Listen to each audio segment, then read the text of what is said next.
Good morning, all of you. Today, you will study about preposition and the left part of the preposition. I have taught you use of in, use of at, use of on, use of till, and use of to. Today, I will teach you use of with.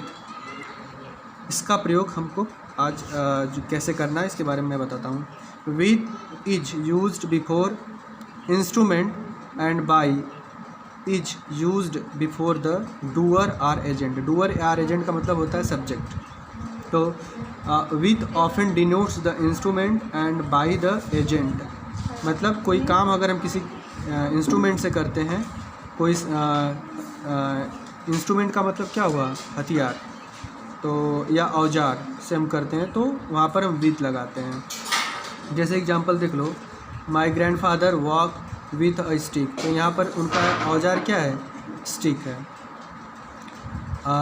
फिर इसके बाद है Raveena was killed by Ram. अब यहाँ पर by जो है लिखा है, by is use before the doer or agent. By का प्रयोग हम वहाँ करते हैं जहाँ पर अगर वो काम किसी के द्वारा किया जाता है. जैसे रावणा वॉच किल्ड बाई राम. तो रावणा है, तो रावणा राम के द्वारा, मतलब रावणा मतलब रावण. रावण जो है मारा गया किसके द्वारा, राम के द्वारा. तो यहाँ पर इसलिए बाई लगा है. क्लियर है. तब इतना जान जाओ कि विथ का प्रयोग, with is used before instrument. इसको हम औजार कहते हैं. जैसे आई कट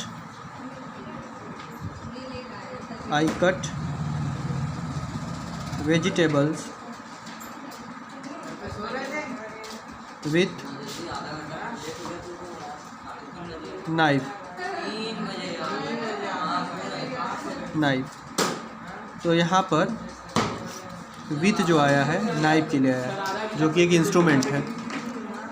इंस्ट्रूमेंट मतलब औजार. अगला है he killed 2 birds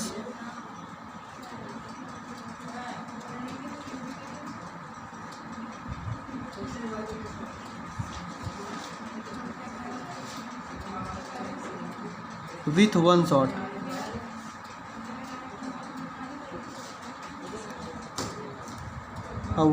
with 1 shot, ये 1 shot जिससे हम शॉट मारे हैं, बर्ड्स को किल किए हैं, ये भी कोई औजार. औजार का मतलब किस रूप में, गन के रूप में. इसलिए यहाँ पर क्या लगा है, विथ लगा है. तो आपको याद रखना है कि विथ का प्रयोग कहीं हम इंस्ट्रूमेंट के द्वारा करते हैं. जैसे आप एक पेन देख रहे हो, तो मैं पेन से लिखता हूँ तो आई राइट विथ पेन होगा, आई राइट विथ पेन.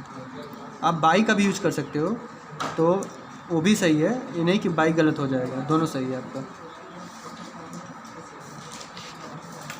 अगला जो हमारा यूज है, यूज ऑफ सिंस.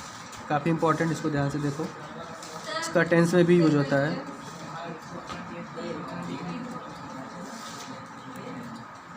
सिंस का प्रयोग कहाँ होता है, दिस इज़ वेरी इंपॉर्टेंट, इसको ध्यान से देखना. It is used for fix time. इसका प्रयोग निश्चित समय के लिए होता है. कहाँ होता है, निश्चित समय के लिए. Since is used before a noun or phrase denoting some point of time and preceded by a verb in the perfect tenses. तो जितने भी परफेक्ट टेंसेज होते हैं, जैसे present perfect tense, present perfect continuous tense, उसमें इसका use करते हैं. तो इसका अगर आपको लिखना है तो मैं बोल दे रहा हूँ, उसको फिर से आप रिवर्स करके सुन लीजिएगा. इसका डेफिनेशन क्या होता है. Since is used before a noun or phrase denoting some point of time and preceded by a verb in the perfect tenses. जैसे मैं कह दिया,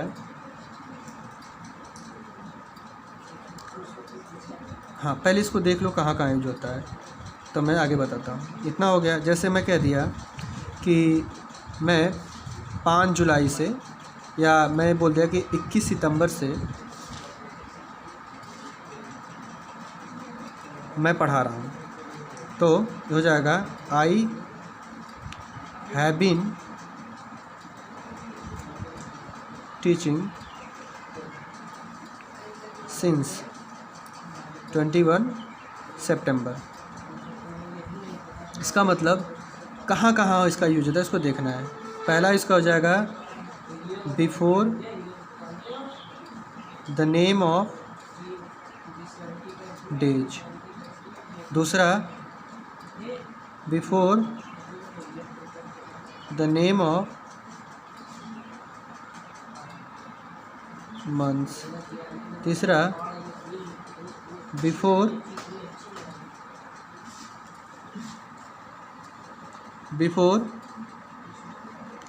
the name of years.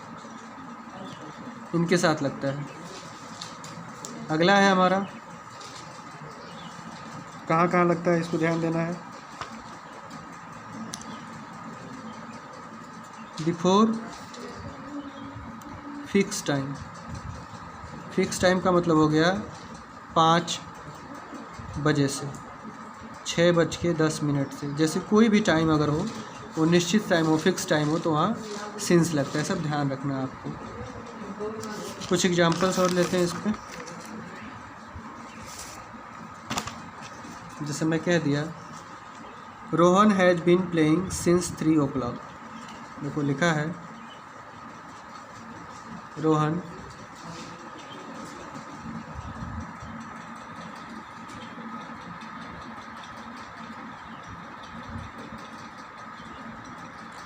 has been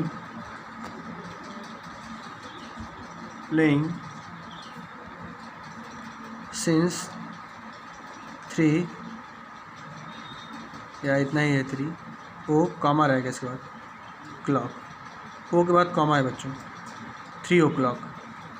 तो अभी 3 o'clock हमारा फिक्स टाइम है। अगर ये रहता कि रोहन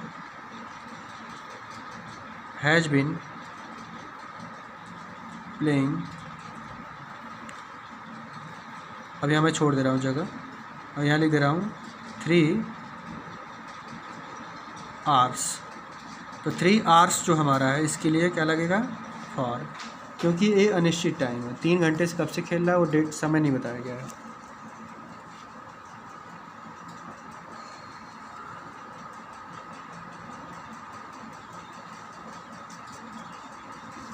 तो सिंस का यूज समझ में आ रहा होगा। अगला कुछ एग्जांपल लेते हैं। He has been sitting in the waiting room since 2:30। देखो यहाँ भी दिया है सिंस 2:30। तो जब निश्चित समय रहेगा तो सिंस लगेगा। और भी जैसे है I have eaten nothing since yesterday. I have eaten nothing since yesterday. मैंने एस्टरडे से कुछ नहीं खाया है। अब बताओ एस्टरडे निश्चित समय है। एस्टरडे का मतलब कौन सा, बहुत साल पहले थोड़ी ना। अभी जो हमारा डे आज का डे है इससे एक दिन बैक, उसको एस्टरडे। और एक दिन आप फ्यूचर में जाएंगे, भविष्य की तरफ जाएंगे तो वो टुमारो में रहेगा, पीछे जाएंगे तो एस्टरडे में रहेगा। तो ये निश्चित समय है एस्टरडे, इसलिए यहाँ पर क्या लगा है सिंस लगा है। तो आपको याद रखना है कहाँ कहाँ सिंस लगेगा। फिर से मैं एक बार बता दे रहा हूँ। Before the name of days, before the name of month, before the name of year. और जो फिक्स टाइम है निश्चित समय है उनके आगे सिंस लगेगा। और एस्टरडे हो गया, मॉर्निंग हो गया, इवनिंग हो गया, लास्ट वीक हो गया, नेक्स्ट वीक हो गया, इन सब के साथ सिंस लगाना। कोई डाउट होगा तो आगे बताना। अब हम पढ़ते हैं यूज ऑफ फॉर। ये सिंस का ही रेफरेंस है इसमें फॉर का। तो हम पढ़ेंगे यूज ऑफ फॉर। ये बहुत सिंपल है। इसका यूज ये है कि इसका जो प्रयोग है अनिश्चित समय। अनिश्चित समय का मतलब हो गया फॉर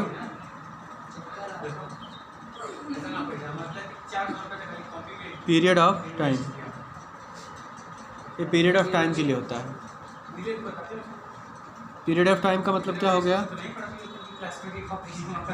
जैसे 3 घंटे से तो फॉर 3 आवर्स, 3 साल से। ये सब जो आएगा तो फॉर 3 ईयर्स, 3 दिन से, तो फॉर 3 डेज, 10 महीने से। मतलब जितने भी ये सब आएंगे जहाँ निश्चित समय नहीं है, एग्जैक्ट डेट हमको नहीं बताया कि 2002 से, ये नहीं बताया गया कि 2 बजे से, 2 दिन से बताया गया, 2 घंटे से बताया गया, तो वहाँ क्या लगाओगे आप? वहाँ आप लगाओगे फॉर। क्लियर है? तो नेक्स्ट आपको नेक्स्ट वीडियो में बताऊँगा अगला जो है। अभी आप इतना देखो।